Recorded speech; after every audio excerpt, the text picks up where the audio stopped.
Welcome to the BeMoHappy Show. I'm your host, Maurice Chasson, confidence coach for bold introverts. I help introverts overcome fear and maximize their performance so they can excel in extroverted careers feeling good about themselves. On this episode, I have my friend Georgia. We talk a little bit about everything. This podcast will be in two parts. Mostly in this episode, we're talking about just how becoming more self-aware and being more empathetic and understand ourselves better generally as well. I hope you guys enjoy this one. This one is jam-packed full of life knowledge. So here we go.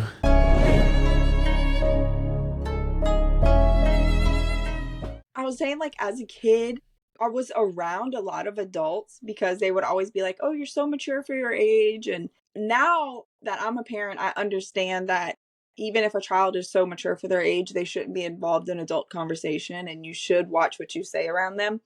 But back then, nobody thought like that. So I got to hang out with my mom and her friends all the time who were going through life-changing adult things, and I'd pick up on it and be like, okay, I don't want to be like this. Okay, I do admire this. I don't like this.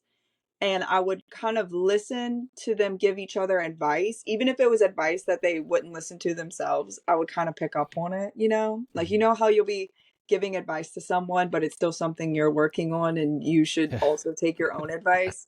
Absolutely, 100%. And so I think growing up, tidbits like that kind of sunk in.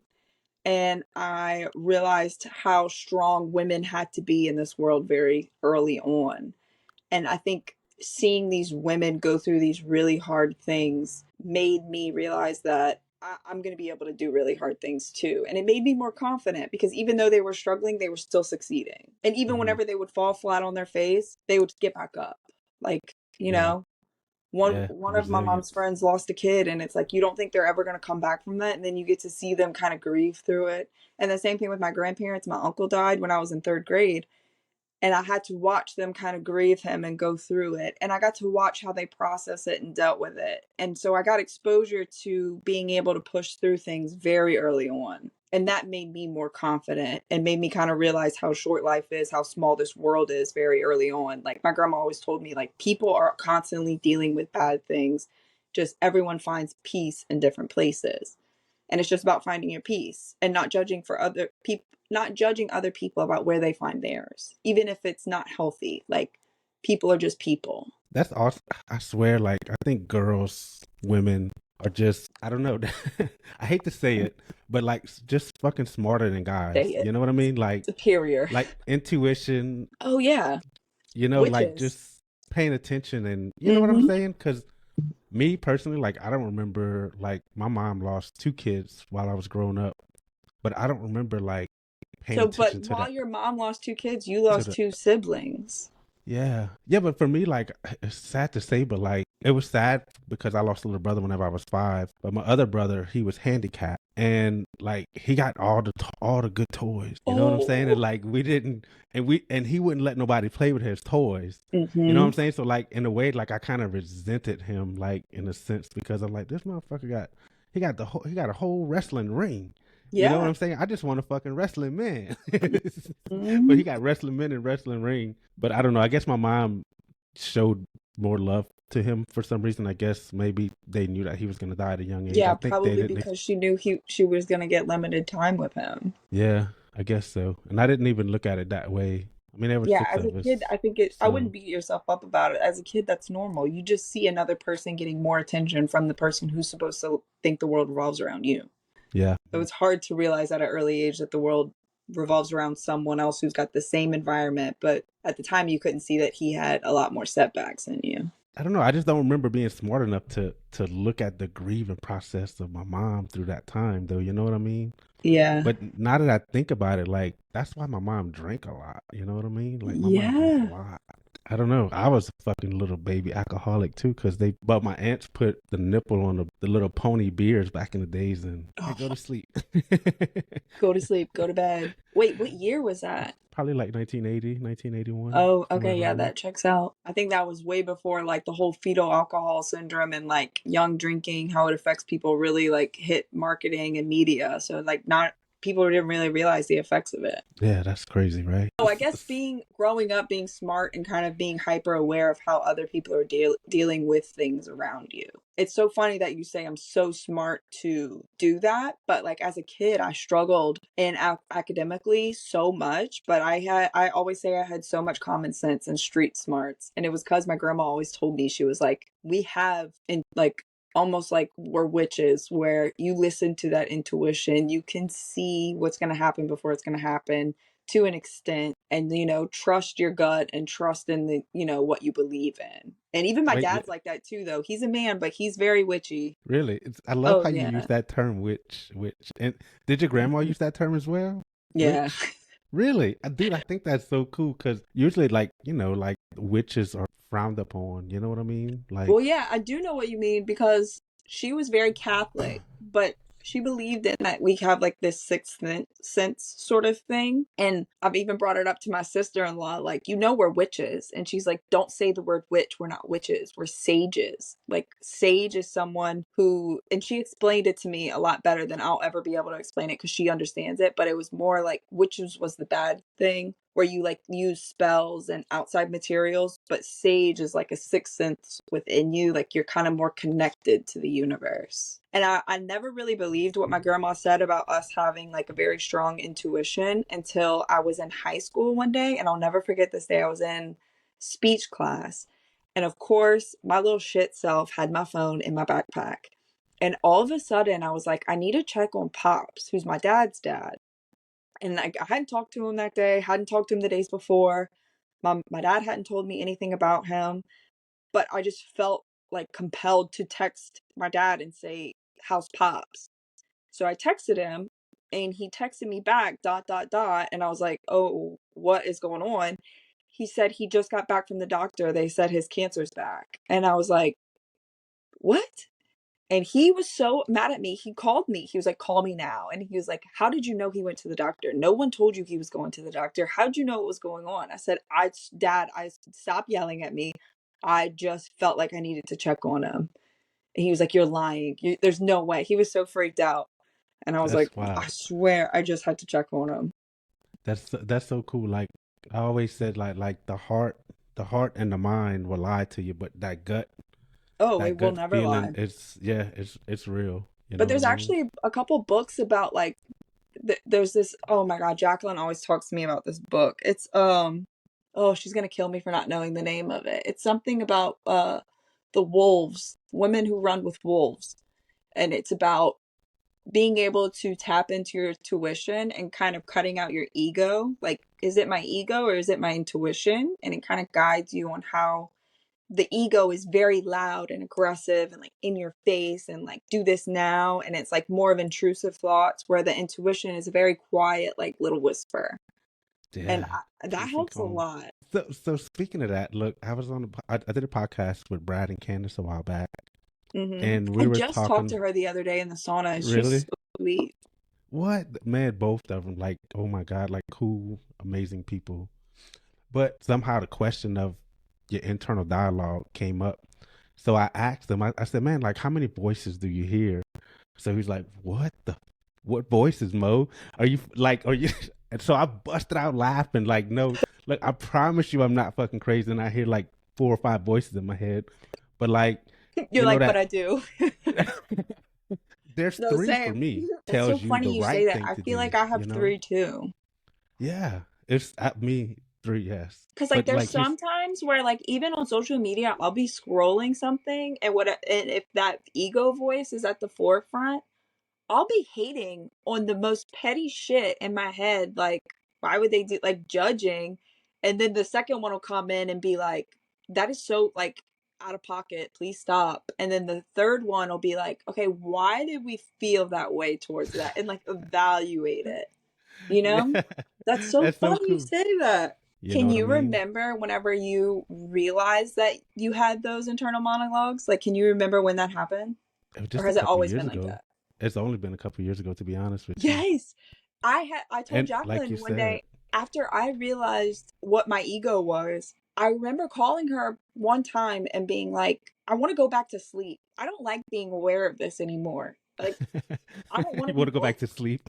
Yeah, I don't want to be I like woke how you say anymore. that. This was so much easier to just be a naive bitch and like not be self-aware of what I'm doing.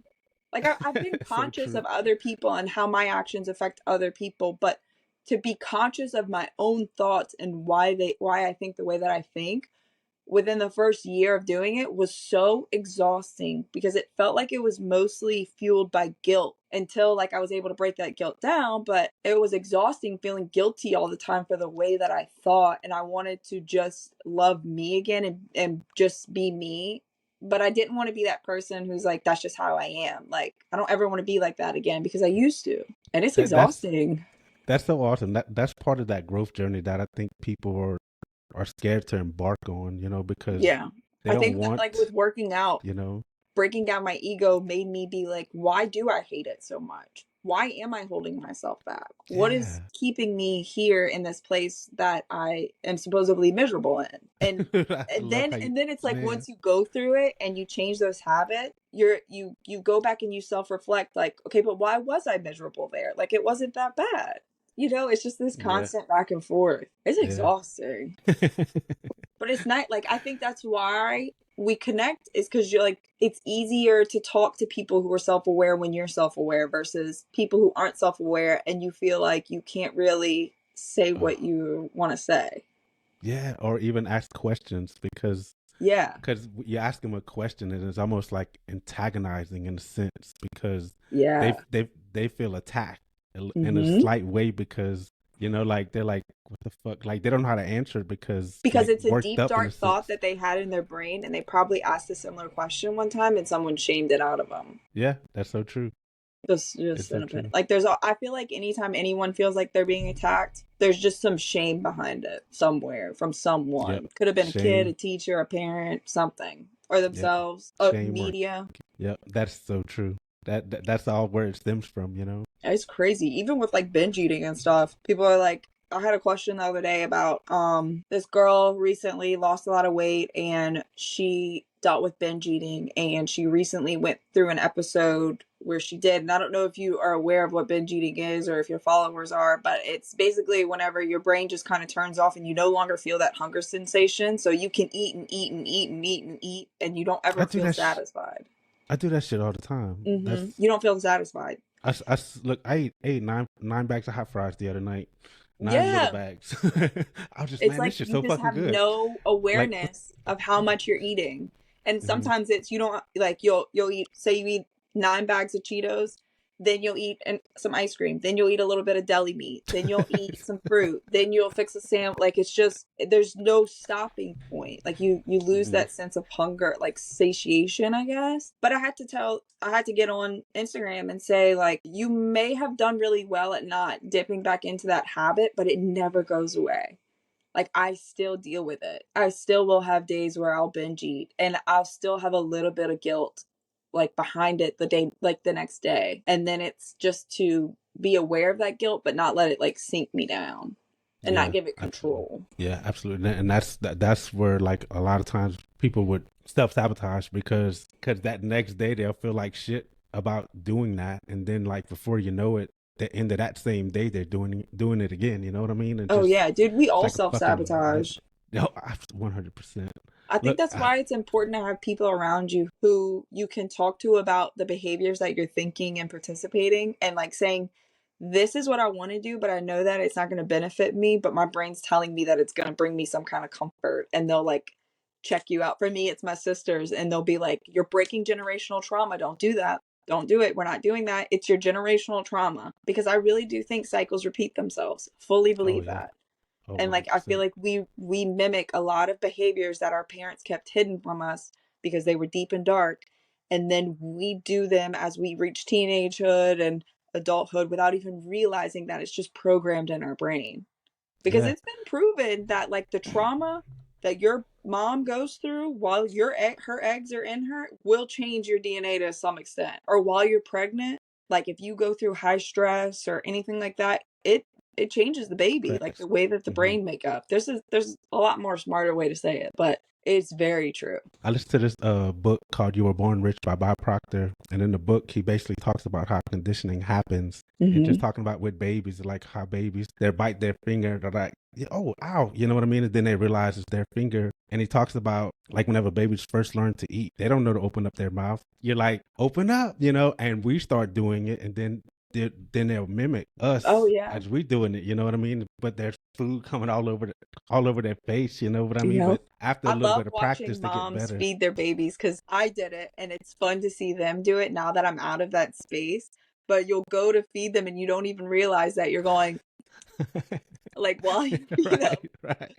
It's It's so a funny. hard And habit to break. Sometimes I'll yeah. still give Hunter something to eat and I'm like, I'm like, girl, she knows how to eat. She's 5. But it's That's just so funny. in there. Well, actually, like doing what we're doing in the house now, like renovating it. So we're using old siding from the barn, and it looks rough. It's needs to be cleaned. It needs to be painted.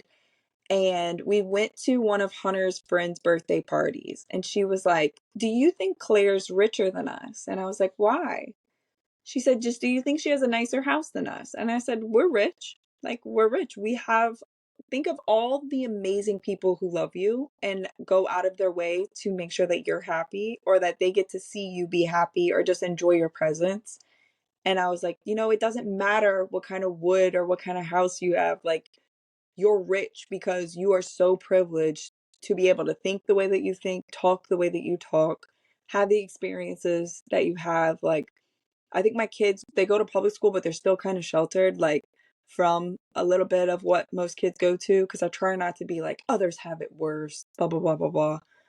But Mhm. it's like, some kids don't have a mom who's going to pick them up and listen to their day, or don't have brothers who can play Barbies with them. Like, we're rich Yeah. in experience. Like, we're not broke and we're not poor, Rich but in love too, we're rich in love. Like, Mhm. and that's a hard thing to break for me. I talked about that on TikTok, like moving into this old house whenever I was previously living in a very nice house and I've grown up in a very nice house. It was hard for me. My ego was like embarrassed to have people over. What are people going to think? Like, our house is kind of falling apart. It's dirty, like whatever. It humbled the shit out of me to realize that like a home is what you make it. And you just Yeah. you're rich for the fact that, one, we don't have a freaking mortgage. Two, someone built this house with their hands to raise their family and thinking for generations I want my family to be here, and here we are doing it. Like, that is amazing. Yeah, dude. Look, it's all about perspective and how you look at it. Oh You my know what I god, mean? yeah. Like That's another thing about being like woken up, is realizing I've always heard put yourself in other people's shoes, oh or god, yeah, whatever, but I never really grasped it as changing my own perspective, like thinking outside of myself. Like, I could always kind of empathize with other people were going through, but like how we talked about before about not being special, like, if as long as you think that you're not special and you're no different than anyone, then it gives you an easier chance to understand their perspective of things. Not just be hmm like, "Oh, I feel bad for you," but really change your perspective to theirs. hmm Paige taught me a yeah. lot about that. I'd call her and be like, "This is what I want to say." And she's like, "Okay, well, think about what they're going through." And I'm like, "God, you didn't have to do that. It would have been a lot easier for me to just be a bitch." Come It's on, so Paige. that is so true, man. Even somebody that like robs a store or something like that. You know what I mean? Like, Oh, dude, you, wait. uh, Yes, you have to watch this show. There's this, this show called Hijack. And I thought it was just going to be a cool, like, fun action show. And these 4 people are hijacking this plane. And there's this one guy who's able to kind of get on their side and communicate with them. And at one point, one of the people are like, "Why are you helping them? Like, what are you doing?" And he's like, "You don't know how hard this must be for them to be doing this, that they feel that desperate that they have to go through with this yeah, very intense thing. Like, you don't know what they're going through at home." And it turns out you learn that like their families are being threatened, or they have no money, like they have absolutely nothing, or someone's being like blackmailing them. But and I thought it was funny. It's so funny that you say that because I literally watched it last night and they were talking about it and I was like, that's so cool. Like you said, you just never know what people are going through. You know what I mean? To what brings them to that level to do shit like that. You know? Yeah. And it Wow. helps me a lot now to like connect with other people in even my parents. Like I can't imagine having to go through what they went through. So it helps Mhm. me have a lot of like grace for the things that I went through. Like I don't know, I don't think I can ever just take it personally anymore, where before it was very easy for me to take it personally because my whole Yeah. world revolved around me, you know? Yeah, look, I get that. That's it's so good that you were able to wake up from that. You know what I mean? And not Mhm. be bitter and mad and like resentful, you know, because I think that's what happens to a lot of people. Like they start blaming their circumstances and their shortcomings on a family member that caused them trauma, you know what I mean? And they never actually get to move forward from it because Yeah, that they're victim so pissed off mentality. and yeah. Yeah, Mhm. exactly. That's exactly what it is. Yeah. And I Yeah. mean like we said, like I'm rich in the fact that I get to do dumb shit and fuck up. And I have people around me who are willing to process it with me and understand why I did it and still love me through it, you know? So And how a old are lot your of people don't sisters? have that. How Hmm? old are your sisters? Like I love your sisters. How old are your sisters? I mean, Brandon's the main person who allows me to fuck up and get away with it and like process it and learn while I did it. And he's like, I understand that you're tapping into ways that you thought when you were younger. There's so many people that I call my sisters because I don't have Oh, any I real got you. sisters. Oh, I got you. I got you. But Okay. my sister-in-law is Paige and she's 32. And Okay. then the Morales girls, I've been around since they lived right around the corner. And the older three took swimming lessons at my dad's house because our dads went to college together. And we clicked. We were five. Me and Jacqueline, the oldest one, she was six at the time. I was five. And we've been best friends ever since. And I stayed at her house. Her mom basically raised me. I go on all the family vacations. I go to Christmas. Uh, So Jacqueline's 31 and then Christina is 27 and then Maria is 22 and then Monica is actually turning 21 next week. that's So so they're all cool. very Like close in age. I love the younger kids these days that I've talked to are more aware, self-aware than like Oh, they have some to be. older At least people, my little which sisters is have to be crazy. because we shove it in their face. Like, hey, we're not going to be Yeah. shitty people anymore. And we're going to acknowledge how we act because two of them have kids. They're all amazing. They're all great. Talking to the doctor who did it, and she was like talking about how different her two kids are. One's older and one's younger. And she was like, it's so funny because, they have the same parents. They grow up in the same house. And I said, yeah, but they didn't though, because your first one gets all of your attention. The second one gets a little bit less attention. And you're also relearning how to do things and you're doing things differently. So they really don't, no child gets the same parent ever. It's true. Even, It's even so if there's true. two of them, you get a completely different parent. Yeah, because you learn so much from the first one, you know what I mean? So you kind of have those expectations in a sense. So like you Yeah. And like act things differently, you change. You know? have to So change the way mhm. that you parent and connect with a kid because they're not all the same. They're not extensions of you and they're not going to be identical. So you have to find ways that they communicate. So they do get different parts of you. I love that you was able to share that perspective with a doctor, Yeah, right? she really stopped and she was like, I'd never thought about that. I was like, yeah, 100%. Growing up, I would always be like, I don't want to go to school and deal with these people's bullshit. Like, it's stupid. I don't understand it. And I don't like, this isn't tailored for the things that I want to learn. Why am I doing this? And like, the people there are just awful. And he's like, look, you to live in this world, you need a high Love school it. degree, and this whole thing is a game, and you have to play the game, and you can choose not to play the game, but you don't get to complain when things are harder for you because you're going against what they need you to do. So play the game. Call them on their bullshit, but play the game. That way you can get ahead of them. He's always like I've always thought like that. That's cool. That's And cool I that tell my like he 11-year-old that I'm like, look, you're in sixth grade. It's not cool to be smart. It's not cool to make good grades. It's cool to be a rebel and make bad grades. But after you graduate high school, you're going to go further than the people who just wanted to be cool. So you have to, and if 13-year-old me could have heard myself say this, because so many times my dad would say, just play the game. And I'd say, I don't want to play the fucking game. I hate this game. And I'm sitting here telling my 11-year-old, That's play so the funny. game. Yeah. Because it was so nice that my dad, even though we butted heads, he was able to say, yes, this is all bullshit. See it for what it Hmm. is. Agree. Do with it what you like. If you want to succeed and get anywhere, that's what you got to do. Hmm. It's not a big fairy tale where everything just works out. Like, you do have to play the game. So George, do you have any like questions that you want to answer as far as your audience? I think motivation, a lot of people ask me how I keep motivation, and I wish I could hammer it into these people's brains that it comes with action. So, like telling yourself, let me go do something for 5 minutes, and then if after 5 minutes, I'm not dead, I'll do 5 more minutes. That kind of thing. Learning that motivation is all bullshit and it's about self-discipline and learning how to create self-discipline. Everyone's always like, how did you become disciplined? Because I've never been a disciplined person.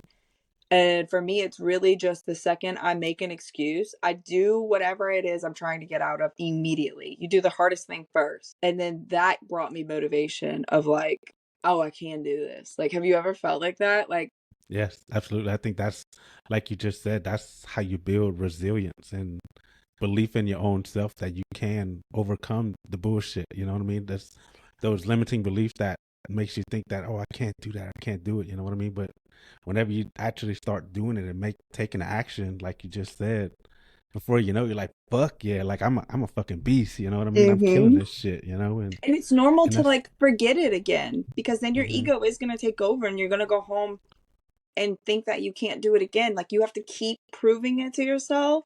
And I think that's one misconception that people have, is they think that once they do it once, it clicks and that it's easy after that and they do it forever. But like I told you earlier, I was like, I don't want to be awake anymore. I don't want to be woke. It's because you yeah. constantly have to fight your own thoughts. And I tell people that Oh, now, like, if you have a goal, it's not going to be easy, of losing weight and doing fitness. It's not going to be easy, but you just have to keep showing up even whenever you don't want to, because it just it's like, creates a habit. yeah, it's like you said on our first episode too, where you said something about like sometimes you forget who you are. You know what I Oh, mean? yeah. And like, but the more I figure, the more and more you do it, the better and better you get at it, right? No, You know, no, you still have days. Huh? that's what I'm trying to tell people. Because, like, I think It's if not. you go into it with this mentality that, like, the more and more you do it, the less and less it happens, then hmm whenever it keeps happening at the same frequency, you get disappointed and you feel like something's wrong with you and you're broken and you're not cut out for it. But really, it's normal. Like, hmm because, and I can't remember what book it is, but it talks about how the way that we were programmed as kids is almost like this CD in your frontal lobe. And as you get older, it's like the rest of your brain turns on and you can overcome that CD and you don't do those same behaviors that you've learned don't work for you. But whenever you're stressed, you're tired, you're disappointed, you're let down, that CD clicks on and you go back to doing the same old shit. And that CD is always going to be there. It's always going to turn on. So it's being able to learn how to get past it. But if you think that that CD is not going to turn back on, then you're going to get disappointed and That is you get look. discouraged, and that's what hmm holds everyone back, is hmm being discouraged and disappointed I about feel that, everything. man. I feel that a lot because I can go like 2 week good high vibrations, right? And then like one day something, I don't even know what the hell happens. Something just brings me down, and I'm like, fuck. And then like I have to Oh, pull dude, myself yeah. back out of that mud. You know what I mean? And it's a Yeah. process. You know what I'm saying? And Like you it said, sucks it's when like you can that like damn be CD. aware that it's happening and you're like, no, this isn't real. Right? I had to call Brandon Yeah. last week and I Uh, was like, I'm having a hard time. And he was like, why? I said, for no reason. And I know that it sucks that I know it's for no reason now, because before I could have found one thing and pinpointed it and been pissed off at it. And that was easier. But to be right. aware that it's just Yeah. like, Like what the it's fuck? just your Where's it brain coming from? telling you Right. everything's like I had learning that my brain was my biggest enemy was the most humbling thing ever. But Yeah. That's it's what I had to do. it's what gives you power. Yeah. What makes you strong now and keeps you going and keeps you. Yeah. Yeah, I love it. Love It it. really does.